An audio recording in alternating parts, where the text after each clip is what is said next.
हाय दोस्तों, मैं आरपी सिंह इस यूट्यूब चैनल में आपका स्वागत करता हूं। आज से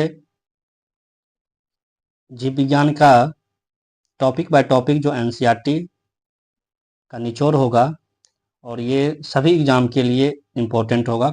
एक क्लास नोट्स है, शॉर्ट के रूप में नोट्स बनाया गया है एनसीईआरटी की बुक से। और ये आपको लमसम सभी एग्जाम में, जैसे रेलवे का एग्जाम अभी होने वाला है, रेलवे का एग्जाम होगा, बिहार दरोगा हो चाहे बीपीएससी हो, सभी में ये आपको काम देगा। तो आज से स्टार्ट किए हैं और ये आपको जो है पहला वीडियो होगा जीव विज्ञान का। तो इसमें देखेंगे, इसमें अभी बेसिकली जीव विज्ञान क्या है और इसका खोज किसने किया है, इसमें जीव विज्ञान की कुछ शाखा है उसके बारे में जानेंगे। तो चलिए स्टार्ट करते हैं। पहले जीव विज्ञान क्या है? तो जीव विज्ञान वह शाखा है जिसके अंदर जीवधारियों का अध्ययन किया जाता है। जीव विज्ञान में किसका अध्ययन किया जाता है? तो जीवधारियों का अध्ययन किया जाता है। जीव विज्ञान शब्द का प्रयोग जो है सर्वप्रथम किसने किया? तो सर्वप्रथम जो प्रयोग इनका किया था लेमार्क। लेमार्क कहाँ के रहने वाले थे? फ्रांस के थे। लेमार्क और ट्रेविनस कहाँ के थे? जर्मनी के। ये दोनों वैज्ञानिक मिलके जो है 1801 ईस्वी में जीव विज्ञान शब्द का प्रयोग किया था। उसके बाद जो है जीव विज्ञान एक क्रमबद्ध ज्ञान के रूप में विकास प्रसिद्ध ग्रीक दार्शनिक अरस्तु के काल में हुआ था। और जीव विज्ञान का पिता भी किसे कहा जाता है? अरस्तु को ही कहा जाता है। अरस्तु को जीव विज्ञान का जनक और जंतु विज्ञान का जनक कहा जाता है। यानी अरस्तु को जो है जीव विज्ञान का भी जनक कहा जाता है और जंतु विज्ञान का भी जनक कहा जाता है। उसके बाद आगे देखेंगे जीव विज्ञान की कुछ शाखाएं। शाखा जिसमें हम क्या क्या अध्ययन करते हैं, तो इसमें पहला है एपीकल्चर। एपीकल्चर में किसका अध्ययन करते हैं हम? तो मधुमक्खी पालन का। एपीकल्चर में मधुमक्खी पालन का अध्ययन करते हैं हम। दूसरा है सेरीकल्चर। सेरीकल्चर में किसका अध्ययन करते हैं? रेशम कीट पालन का। अगला है पिसीकल्चर। पिसीकल्चर में किसका अध्ययन करते हैं? मत्स्य पालन का। आगे है माइकोलॉजी। माइकोलॉजी में किसका अध्ययन करते हैं? कवकों का अध्ययन करते हैं। आगे एंथोलॉजी। एंथोलॉजी में किसका अध्ययन करते हैं? तो पुष्पों का अध्ययन करते हैं। आगे है पोमोलॉजी। पोमोलॉजी में फलों का अध्ययन करते हैं। नेक्स्ट है ऑर्निथोलॉजी। ऑर्निथोलॉजी में किसका अध्ययन किया जाता है? तो पक्षियों का अध्ययन किया जाता है। आगे एंटोमोलॉजी। एंटोमोलॉजी में किसका अध्ययन किया जाता है? तो कीटों का अध्ययन किया जाता है। आगे है डेंटोलॉजी। डेंटोलॉजी में किसका अध्ययन किया जाता है? वृक्षों एवं झाड़ियों का। यदि हम स्लो बोलते हैं तो आप थोड़ा वीडियो को स्पीड कर सकते हैं, जिससे आपको सुनने और रिवीजन करने में अच्छा होगा। आगे है ऑफियोलॉजी। ऑफियोलॉजी में किसका अध्ययन करते हैं? तो सर्पों का अध्ययन करते हैं। आगे सेरोलॉजी। सेरोलॉजी में किसका अध्ययन करते हैं? छिपकलियों का अध्ययन करते हैं। आगे है साइटोलॉजी। साइटोलॉजी में किसका अध्ययन करते हैं? कोशिका का अध्ययन करते हैं। साइटोलॉजी में किसका अध्ययन करते हैं? कोशिका का अध्ययन करते हैं। आगे है वायरोलॉजी। वायरोलॉजी में किसका अध्ययन करते हैं? विषाणुओं का अध्ययन करते हैं। इससे स्पष्ट भी हो रहा है वायरस। वायरस मतलब क्या होता है? विषाणु, वायरोलॉजी। आगे बैक्टीरियोलॉजी। बैक्टीरिया मतलब क्या होता है? जीवाणु। तो इसलिए इसमें किसका अध्ययन करेंगे? जीवाणु का अध्ययन करेंगे। आगे पेडोलॉजी। पेडोलॉजी में किसका अध्ययन करते हैं? मिट्टी का अध्ययन करते हैं। और आगे क्या है? पोलोनोलॉजी। पोलोनोलॉजी में किसका अध्ययन करते हैं? पराग कणों का अध्ययन करते हैं। आगे है एग्रेस्टोलॉजी। इसमें किसका अध्ययन करते हैं? घासों का। एग्रोस्टोलॉजी में किसका अध्ययन करते हैं? घासों का अध्ययन करते हैं। आगे है हेमेटोलॉजी। हेमेटोलॉजी में किसका अध्ययन करते हैं? रक्त का। आगे है ऑन्कोलॉजी। ऑन्कोलॉजी में कैंसर और ट्यूमर का अध्ययन करते हैं। ऑन्कोलॉजी में किसका अध्ययन करते हैं? कैंसर और ट्यूमर का।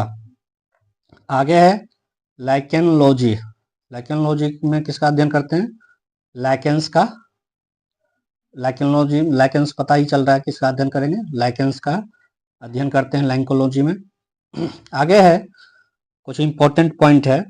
स्वीडिश वैज्ञानिक कैरोलस लिनियस, स्वीडिश वैज्ञानिक कैरोलस लिनियस 1708 से 1778 ईस्वी में सर्वप्रथम जीवधारियों का वर्गीकरण किया। कितने भागों में? 2 वर्गों में।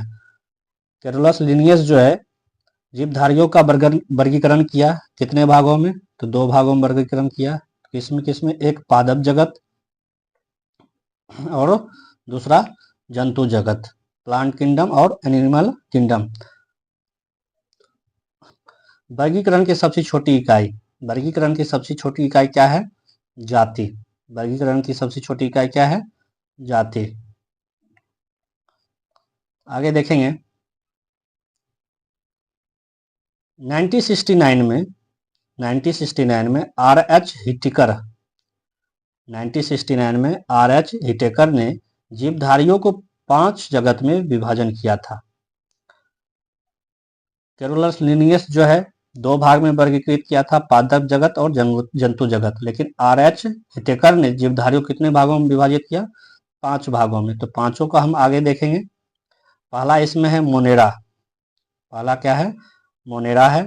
मोनेरा में इसके अंतर्गत जो है जीवाणु, नीलहरित शैवाल आते हैं। जीवाणु, नीलहरित शैवाल आते हैं। किसके अंतर्गत? मोनेरा के अंतर्गत। आगे है प्रोटिस्टा। प्रोटिस्टा ये एक कोशिकीय जीव होते हैं। प्रोटिस्टा कैसा होता है? प्रोटिस्टा एक कोशिकीय जीव होता है। जैसे देखेंगे तो अमीबा है। अमीबा कैसा है? एक जीवीय जीव, एक कोशिकीय जीव है। किसके अंतर्गत आता है? प्रोटिस्टा के अंतर्गत। यूग्लिना, पैरामीशियम, प्लाज्मोडियम ये सभी क्या है? प्रोटिस्टा है और एक कोशिकीय जीव है। आगे देखेंगे पादप। पादप के अंतर्गत जो है, पादप एक बहुकोशिकीय पौधे होते हैं। पादप क्या है? बहुकोशिकीय पौधे होते हैं। इनमें प्रकाश संश्लेषण होता है। इनकी कोशिकाओं में रिक्तिका, इसकी कोशिकाओं में क्या पाया जाता है? रिक्तिका पाई जाती है। जैसे सभी प्रकार के पेड़ पौधे, सभी प्रकार के पेड़ पौधे किसके अंतर्गत आते हैं? पादप के अंतर्गत। आगे है कवक। कवक जिसको फंगी भी कहते हैं, ये यूकेरियोटिक होते हैं। कवक कैसा होता है? यूकेरियोटिक होते हैं, किंतु इनमें पर्णहरित नहीं पाए जाते हैं। कवक में पर्णहरित नहीं पाए जाते हैं, इसीलिए इनमें प्रकाश संश्लेषण नहीं होता है। तो कवक में जो है प्रकाश संश्लेषण नहीं होता है। जंतु बहुकोशिकीय तथा यूकेरियोटिक जंतु होते हैं। जंतु कैसा होता है? जंतु बहुकोशिकीय तथा यूकेरियोटिक जंतु होता है। आगे लास्ट है जंतु। अब जंतु को देखेंगे। जंतु के इस जगत में जो है, इस जगत में सभी बहुकोशिकीय जंतु समभोजी यूकेरियोटिक उपभोक्ता जीव सम्मिलित किए जाते हैं। इसके अंतर्गत जो बहुकोशिकीय होता है, जंतु कैसा होता है? बहुकोशिकीय होता है, जिसमें जंतु समभोजी यूकेरियोटिक उपभोक्ता जीव सम्मिलित किए जाते हैं। इनको मेटाजोआ भी कहते हैं। इनको क्या कहते हैं? मेटाजोआ भी कहते हैं। जैसे हाइड्रा, जेलीफिश, कृति, सितारा, मछली, सरीसृप, पक्षी तथा स्तनधारी जीव इसी जगत के अंग है। तो ये सब आपको ज्यादातर इसमें एग्जाम्पल को याद रखना है, क्योंकि एग्जाम्पल से आप जितना ही इसमें एग्जाम्पल दिए हैं, अब सरीसृप पूछेगा, सरीसृप क्या है?